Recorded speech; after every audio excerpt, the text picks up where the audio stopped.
শিক্ষাই জাতির মেরুদণ্ড, এই কথাটি আমাদের কাছে বেশ পরিচিত। কিন্তু আমরা বলতে চাই আসলে শিক্ষাই জাতির মেরুদণ্ড না, সুশিক্ষাই জাতির মেরুদণ্ড। আসলে শিক্ষার যে বাস্তবিক উদ্দেশ্য, সেই উদ্দেশ্য থেকে আজকে আমাদের এই তরুণ প্রজন্মকে দিন দিন করে ধ্বংস করে দেওয়া হচ্ছে।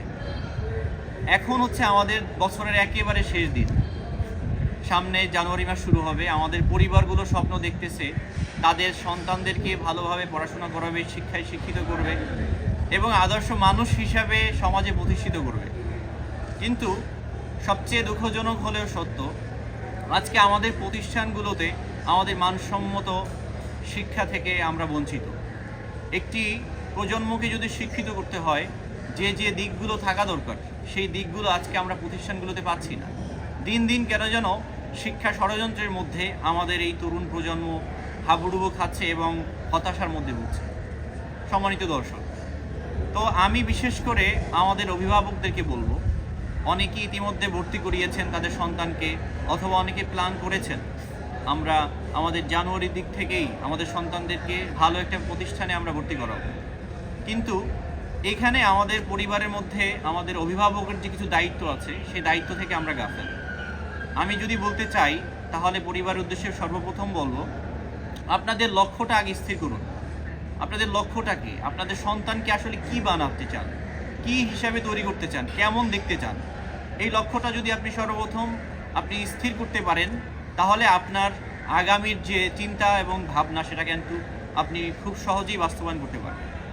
এবং আপনার সন্তানকে ভর্তি করার সময় অবশ্যই আপনি খেয়াল করুন যে প্রতিষ্ঠানে আপনি ভর্তি করবেন সেই প্রতিষ্ঠানের পরিবেশটি কেমন, সেই পরিবেশ কি সুন্দর কিনা, সেখানে আপনার সন্তানের মানসিক বিকাশটা তৈরি হবে কিনা, সে নতুন করে ভাবতে শিখবে কিনা, তার মানসিক বিকাশ এবং শারীরিক সব কিছু দিক থেকে, সর্বদিক থেকে সে একজন আদর্শ মানুষ হিসাবে তৈরি হবে কিনা, এই বিষয়গুলো কিন্তু আপনাকে লক্ষ্য করতে হবে।